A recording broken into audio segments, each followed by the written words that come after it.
Third Street Gallery at 610 South Third Street in Philadelphia. Today, our current show is Thank You for Being a Friend, Artists and Their Companions, where the artists have invited a friend to exhibit with them. I'm Patricia Arensol. I'm the director of the gallery. We have several gallery members here who will be talking and hanging out. And my friend that I invited is Claire Robinson. But I'm very excited because while I invited her to the show as a friend, she is now an official member of the gallery. So welcome, welcome, welcome. Yay. So I've always been intrigued by Claire's work. I find her work, it has almost a serenity to it. While some people might say it's isolating, it isn't. It's more contemplative. Do you want me to help? Yes, please, please. Jump in, talk about your work. Well, I never thought of it as serene. It is a bit, I do feel it is a little isolated because I take pictures from my perspective and sort of alone. You know, I don't like a lot of people around me. It's something that I appreciate, but it's calmness for me. So, but I think we have a mutual attraction of our photography because we both like lines and architectural type of photography, which I think our co-exhibit here, as a member, I'm now a new member, and as a friend, really see how close in the types of photographs that we take, and I love it. I absolutely love it. Thank you. Yeah, because here, like the sneakers, there's that sort of day is done, I'm home, life is good, the door is shut, I can relax, you know, kind of thing. And even the same with the staircase, there's that peacefulness, the serenity. It's not an isolation, it's more of a chosen kind of environment. It's not isolation in the sad, I'm, you know, almost like, was it Hockney, you know, was all about that.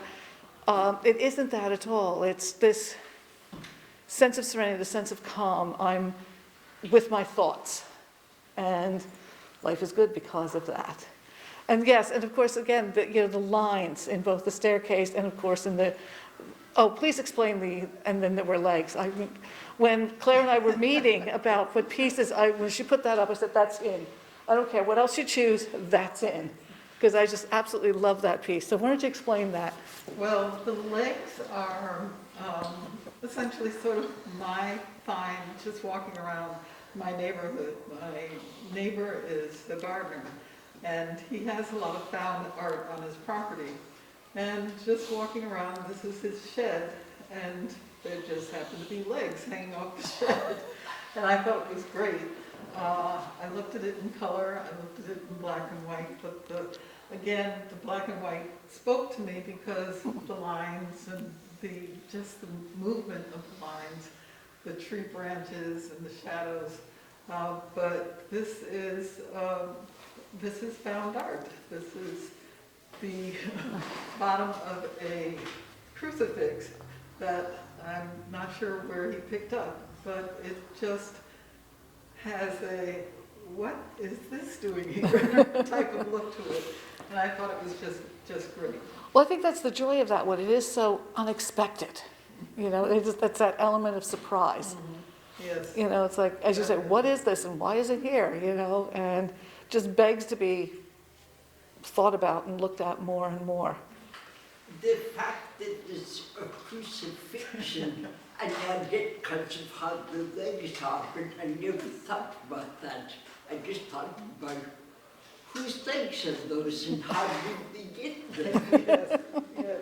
And I love how the shadow on the wall and the shadow on the thighs. I shouldn't have mentioned what they actually were. I should just ask that question. Yeah. Because some people do guess and other people don't. It's funny, because when Claire asked me, I knew straight away, but I blame that on 16 years of Catholic education. And it really is only the legs. The rest of Yeah. it's, Part of that is interesting too, it just looks like it drops out of the shadow. There's no information about where the rest of it is. It's very confusing. A little eerie, but I like that. Good. I like a little strange. yeah, the strangeness of it all. Yeah. In fact, actually, when I put that up on Instagram, an artist friend in England wrote, "It's really kind of eerie and creepy, but isn't that what good art is about?" I have to work on that. Yeah, and then of course, the other one I picked, okay, so I picked that one straight away, and sneakers, I think, was my second choice for you. And again, because as I said, it has that wonderful serenity, aloneness in a good way, aloneness in the, I'm content, I'm with myself. And you chose for me, and I'm going to ask you why, you immediately chose the top piece, Suspension, and this piece, which is Column and Arc. I think I love geometrics, I love patterns, and I actually love the circles that are sort of built into this, and with both of them. But the upper one alone, if you just took it without the figure, it wouldn't have the same impact. And I think the figure just sort of brings attention. It brings your eye a little bit away from the pattern, but at the same time, it emphasizes the pattern. Because you sort of, again, what's going on here? What's happening? How did that figure get in there? So Yeah. it is, it makes you ask questions. Well, actually, Jim, you'll love this idea of this piece. That is actually the son of a friend of mine in England. We were at Kew Gardens, I don't even want to guess how many years ago. Let's put it this way, Luke started secondary school this year, so this was a while ago. But at Kew Garden, they have this whole thing on education of honeybees and the importance of them as pollinators, et cetera. And they have this huge man-made beehive for, it's a big sculpture actually, that you can climb up and into. I think that, it must stand at least 6 stories. It's pretty high up. And it was a blazing hot day, and it was humid. And Luke and his sister wanted to go up, and their mom was going with them. And I said, okay, the OAP is going to sit down here because it's too hot for me to climb all those stairs. And anyway, so they went on up, and all of a sudden I heard this calling of my name, and I looked up, and there was Luke. It's actually a plexiglass floor, and there was Luke actually splayed out on the floor. I happened to be in a perfect position to capture that moment because 2 seconds later it was gone as kids. But one of the things I'm really interested in my photography is structure.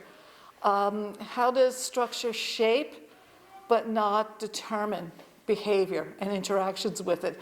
And one of the things I'm really interested in is how people are playful in structure. And that's, I think, a prime example of how people will take a structure and be very playful with it.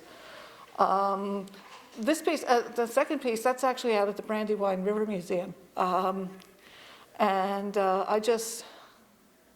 That skylight in the stairwell, just really, yeah, it's actually the circular, it's a big circular hallway, and, and there's a skylight over it. And that's what really drew me to that. And again, like you said, you put it in black and white, and it's so much, it's so different.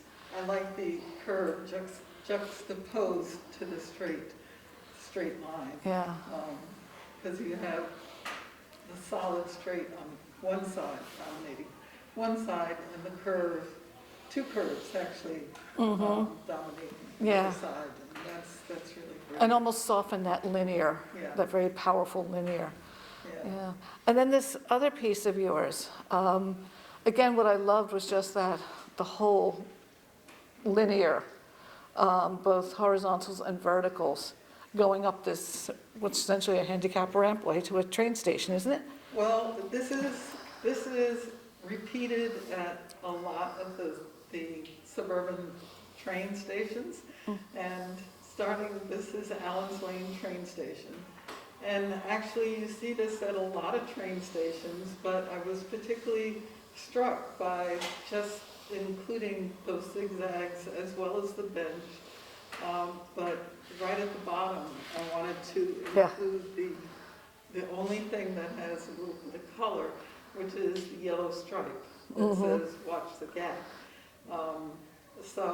But I, after taking this picture, when I took the train, it's like, oh, that station has one too. Oh, that other station has one too. And they were built very similarly, but I really love the lines in this. Yeah, so do I, and I just love the Watch the Gap. You know, it's just so great. I love black and white because it brings out the patterns without distracting you with the colors, and that's essentially what black and white does for a photograph. But I love color too. My father was an amateur photographer, and back then it was almost, everything was black and white. So I sort of like to look at things, how would this look in black and white? But I appreciate that there are definitely things that look better in color. And both of us have some color. Yeah, we actually have some color pieces in the back if you want to look at them later. Yeah, because, and I'm the same way. It's like, I really let the photograph determine what it needs to be, because there's some that, the color really is. There's some that go both ways, so I'll do them both ways. There was an artist in resident at the Barnes Museum, and he had pieces that were in process. He did the human figures and such. And this really helped my photography, because photography is essentially looking at light and shadow. Yeah. But he started by just putting all the shadows in Oh, interesting. before he filled in with the colors. And that really fascinated me, because that is the basis of how we see things. Yeah, yeah. It helped me to sort of look at what I was photographing in terms of the light and shadow. Yeah, because it really is that sort of analytic looking as opposed to just taking in the whole. Yeah, You know? yeah. At the moment, then you start breaking it down. It's like, okay, well, how is this? How's the light reflecting on that? And how is it, Yeah. this is in shadows, and how the dynamics of the two together to form the whole thing, yeah. Not that I necessarily go through all that every time I take a picture, but Yeah, but it is sort of, it helps. too. yeah, it does. So, well, I guess that's us. I Thank guess you it very is. much. Thanks, Jen.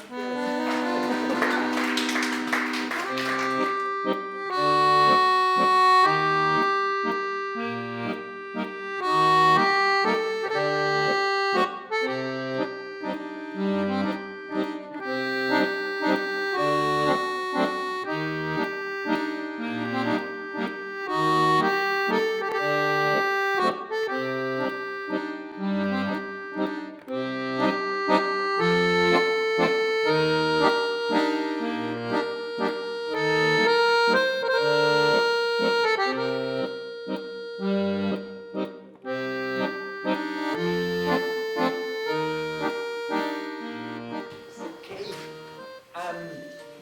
so the name of this exhibit is Thank You, Friends. Is that what the name? Okay, so each member, which I am, got to invite a friend. So I invited Hannah Cole to show with me. Hannah and I became friends because I had a dream that I was painting, and I had it like every night. And I said to Hannah, why am I having this dream? And Hannah said, you need to draw.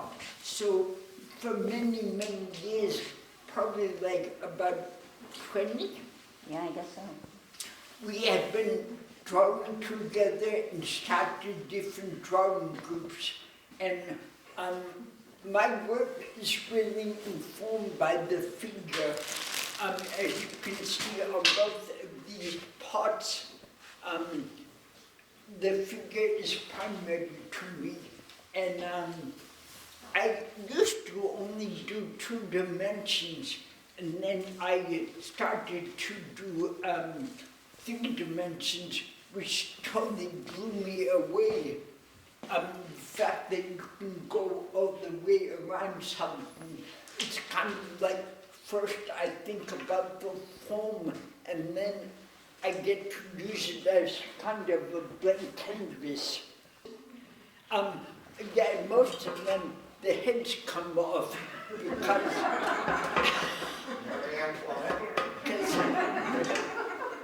I like that. I don't know why. I think that's the only part I ever made without a head on it. And I like the fact that that there's a head on it. It's kind of like a presence that does not happen otherwise. You know, it's kind of boring, right? Without the head. So that's why I end up putting a head on. Okay? Okay. Okay, good. You also draw into your pieces after you build them.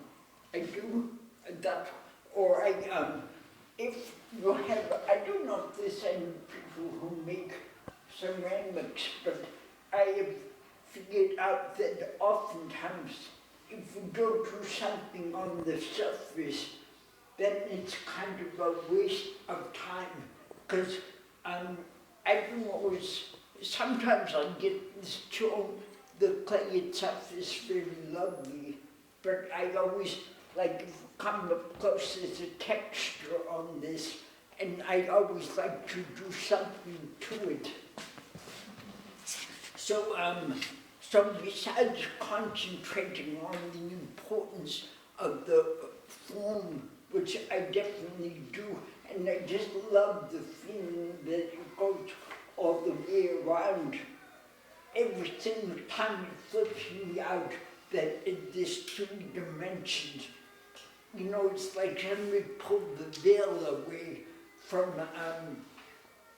what I always thought art was about, which was 2 dimensions. My pieces got trapped between 2 dimensions and 3 dimensions, and I was actually going to take these off the wall and let you hold them. They are not delicate, but it might give you an idea of what it is to actually see them up close, and you can just pass them around. If you drop it, it's not the end of the world.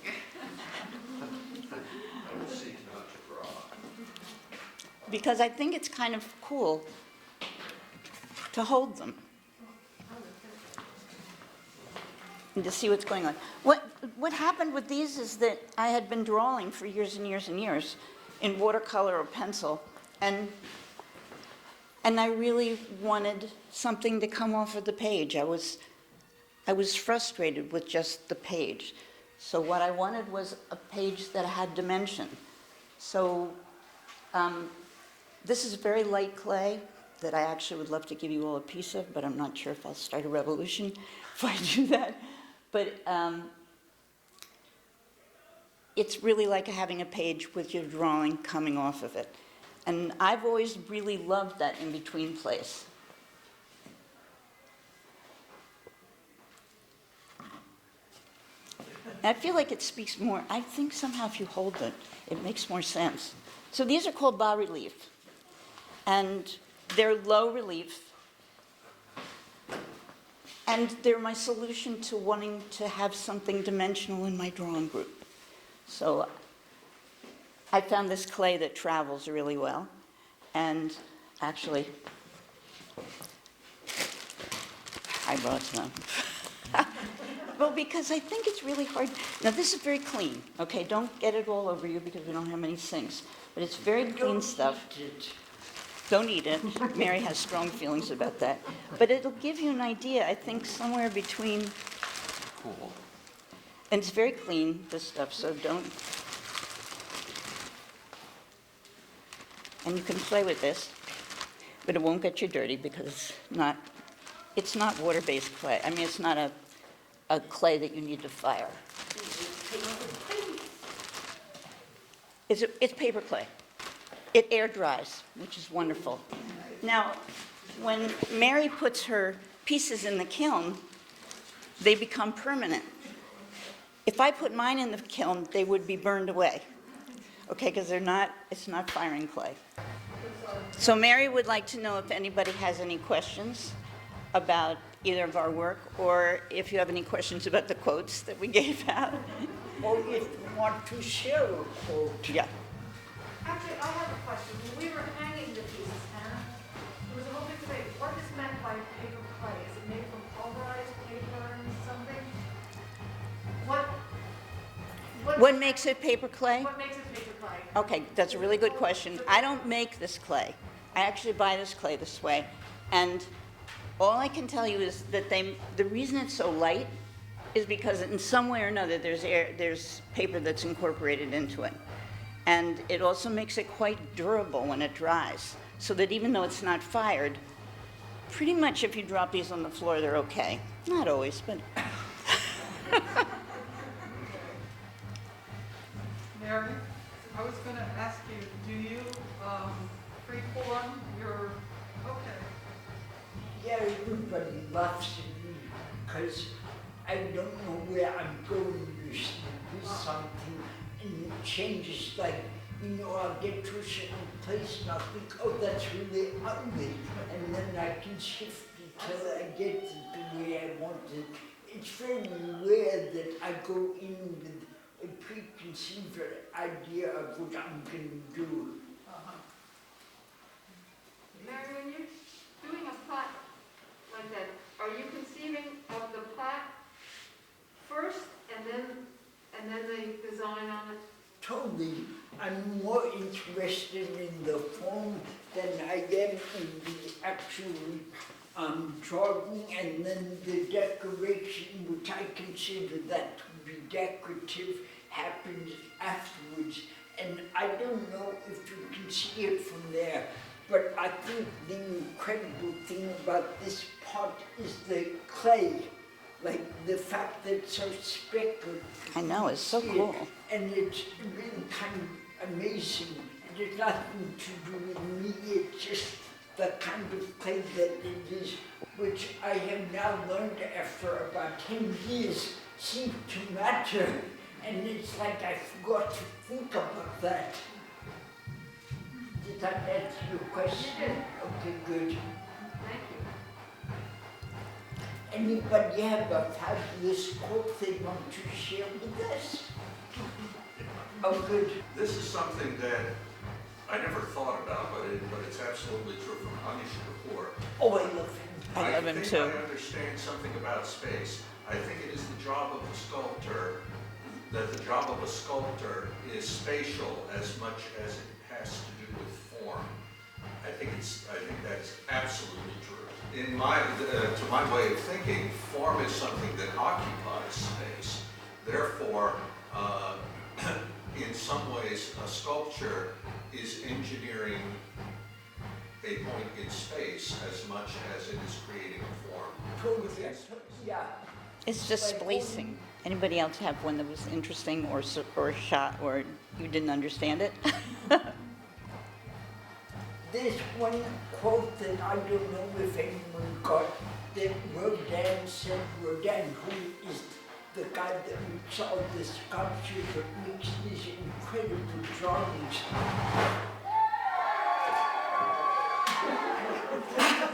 What did he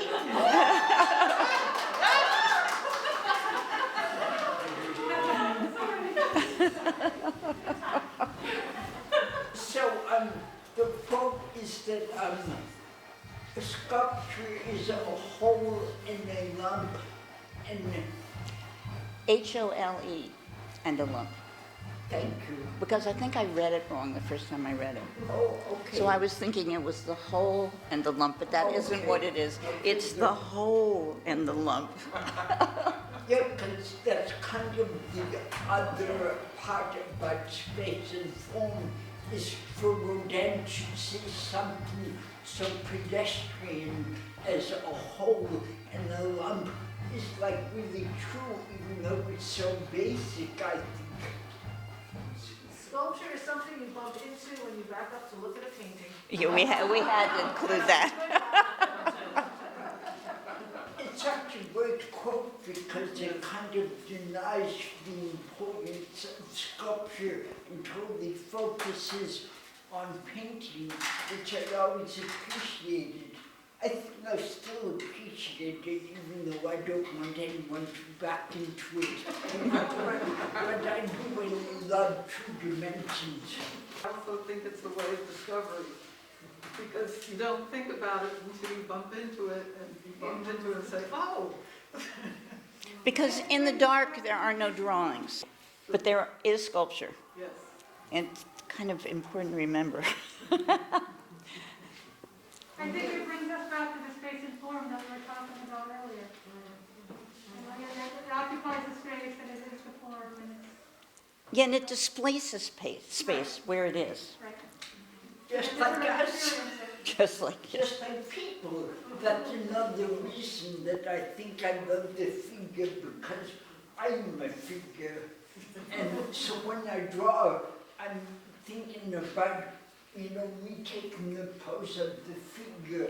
And Hannah and I talked about this, but the figure is as important as a landscape or a still life, because it represents both of those things, and drawing it helps you to put the pieces together and to understand the puzzle of representation. That makes sense? Yeah, no. No, as a matter of fact, making any art is a process of you making a problem and then you solving the problem according to the rules that you have constructed. And it seems absurd, but that no matter what you're making, that is true. It's true of writing music. Okay, that's interesting. Yeah, exactly. You wake up a problem and you have to fix it. Yeah. That's the delight of making the work, I think. Anybody else have Well, anything? thinking about the space and form, it's not like we were talking about in photography, the light and the shadow. But even when you think about music, the sound and the silence. Especially the silence. Yeah. Yeah, that tension between the things, which of course makes great art. And the silence is almost like the space. You don't really think about that, but it's really important. Like as the fish would, they think about space.